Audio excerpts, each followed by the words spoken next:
fellow YouTubers, Trouble8385 here at YouTube Gaming Community number 81. Been a very busy week. I apologize for this being late. I apologize for the all the messages that I have not got to, whether it be to check out people's videos or channels to shout out. Just a lot of end of the school year and a lot of crazy one-time things that happen, so I haven't had much time to get to a lot of stuff. But I will get to it all because this week I'm only going to do one video. That'll be what I'll be playing on my day off, and that's it. So I'll be just basically this week focusing on getting caught up on that stuff.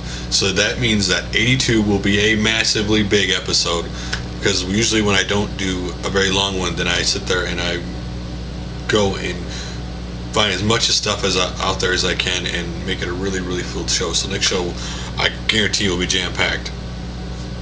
So before I get to anything else, three things that you may be interested in news-wise. First of all, Dinky Danny just had his birthday, so happy birthday to him. Go wish him a happy birthday.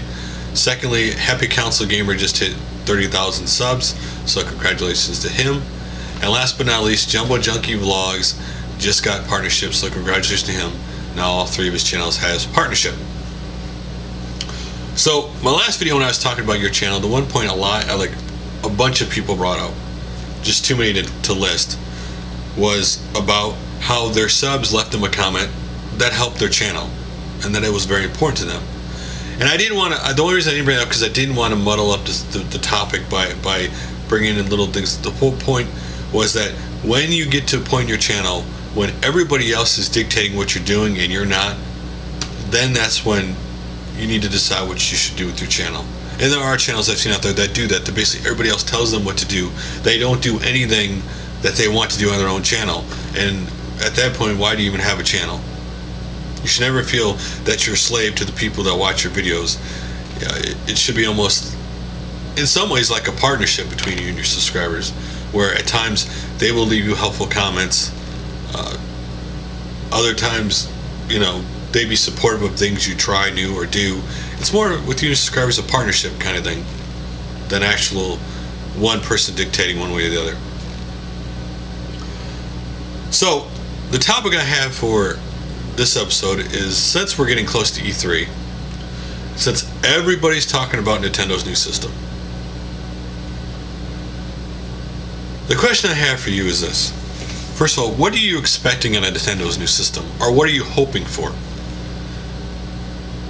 Because a lot of people may, one way or the other, maybe the GameCube or Wii weren't exactly bowled over by each system. Some people, I actually like the Wii. In my opinion, is like other systems before, the GameCube and even the Dreamcast. I think when the Wii's life cycle is over, and when we get years down the road and people actually look at the games past the little compilation games, they'll find there are a lot of great games for that system. But if Nintendo's new system has an online component comparable to the 360 and it's free, now with all of Sony's mistakes, Nintendo has a chance to have a whole, probably I imagine it's a year till the new system comes out, to really work hard on their online to make sure it's done right and not have the same problems. If Nintendo gets third-party support, and if Nintendo has graphics the same as the PS3,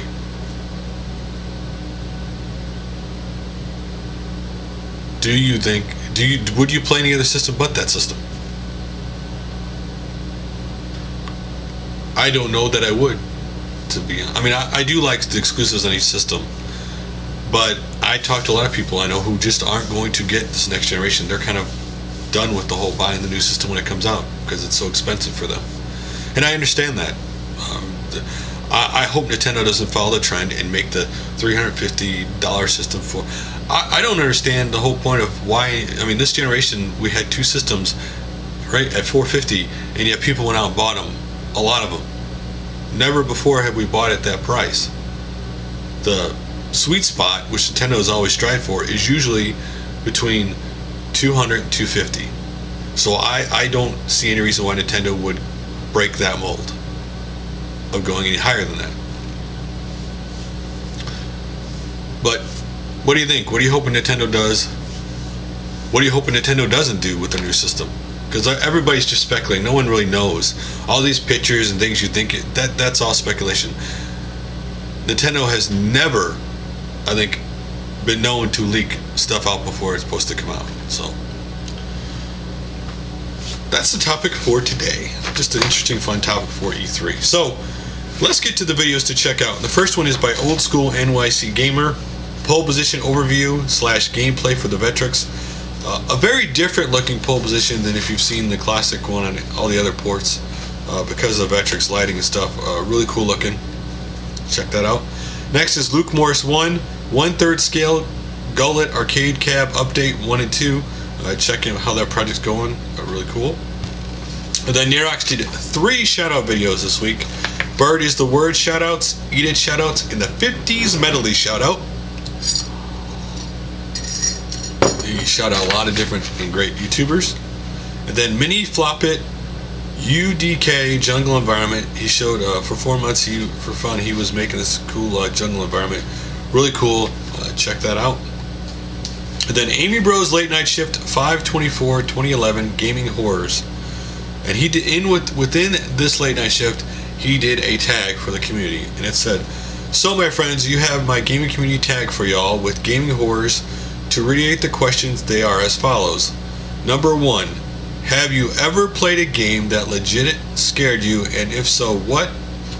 And number 2, did you ever play a game to a point in the game and then realize you couldn't get an item you wanted for some reason? If so, then what game, what point in the game, and what item were you searching for?" Which actually I can answer the second one real easy. The game I quit originally was the original Final Fantasy. Was it? I believe it was special armor, I believe. And I couldn't find it. I went all the way through the whole game, and eventually I did quit the game. But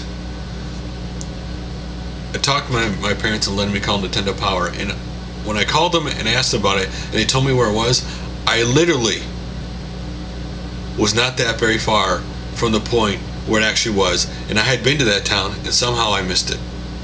But in the end, I did beat the game. So if you want to hear some cool music, Pinball Mouse E MK2 demo MSSIAH Commodore 64.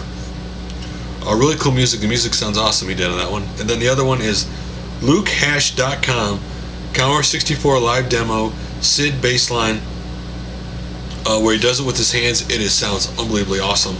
Check that out. And then the Atari 78 Junkie, aka used to be the Atari Junkie, Gaming Penthouse Sundays Episode 1, the pilot, where basically he's going to be doing a lot of the game stuff he did in the past in one show.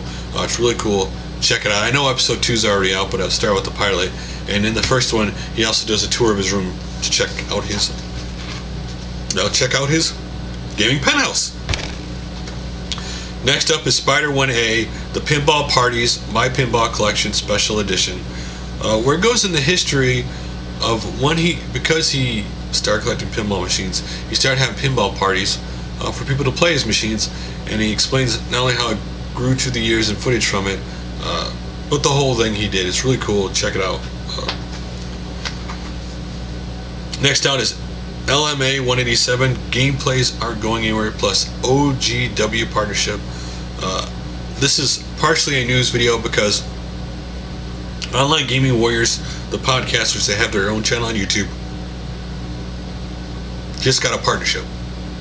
So congratulations to them for that. Next up is Shaurz new Console-Epoch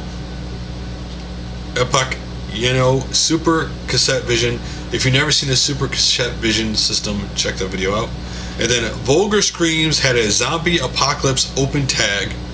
A Zombie Apocalypse 5 weeks, locked in an attic with a TV with one game system. What games would you have? Top 4. And what would you have to read? Comic books, books. So answer the tag or check out the tag. And then JTech TV Super Mario 3D. If you want to see Super Mario Brothers done in 3D on Little Big Planet 2, check that out. It's a really cool video. Next tag, Just Another Level non-gaming collection tag. Basically, what collections that you have that are non-gaming related. And the next one is by Retro Gamer VX. I challenge thee to to Pac-Man, which I'm going to be working on. This challenge is going for a whole month to have the top Pac-Man score. I can talk. Check out the video for the rules and how to do that. I am going to be working on playing that game to get ready for the challenge, since the high score is already over 100,000. Next up, Gaming Freak 307, History of Nintendo Consoles. If you want to see what all the Nintendo consoles ever came out, check that video out. And then really cool, he sent me a message on this, is Retro Sofer, my book I wrote called Pixelation. Now, this book is available for Kindle. I did go look at the book. It's $2.99 on Kindle. He wanted to combine his love of writing and his passion for retro games, and so he decided to write this really cool book about some of the retro games and stuff. So if you're interested, go to Kindle. I will leave the video link below so you can check it out, and from there you can go to find out how to find it on Kindle. And because I talked about, Nintendo and everything, Steve Benway did a Friday Talkie, The Future Augmented Reality, where he talked about his vision of what the future of gaming would be like. So if you're interested, check that out.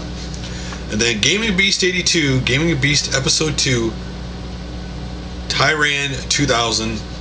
It was a shmup that came out on the PC. It's a free to play game, and it's really awesome looking. So check that out. And then CMP 9239, Insane Mario Song Complete Version. If you've never seen this different version of Mario and how the really cool song when he plays through the whole thing it makes, check that out. And then A Murphy 245, Famicom Controller Extension Mod. If you want to see the extension mod he made.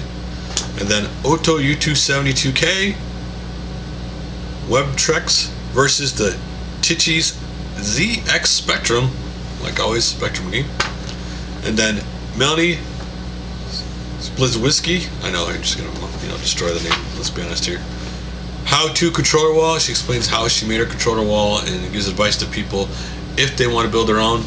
And so that's all for this show. Again, send me the challenge you want me to check out, people you want to shout out, videos you want me to check out, and I will work really hard to get through all that stuff this week. And till next time, or next show, or whenever I see you.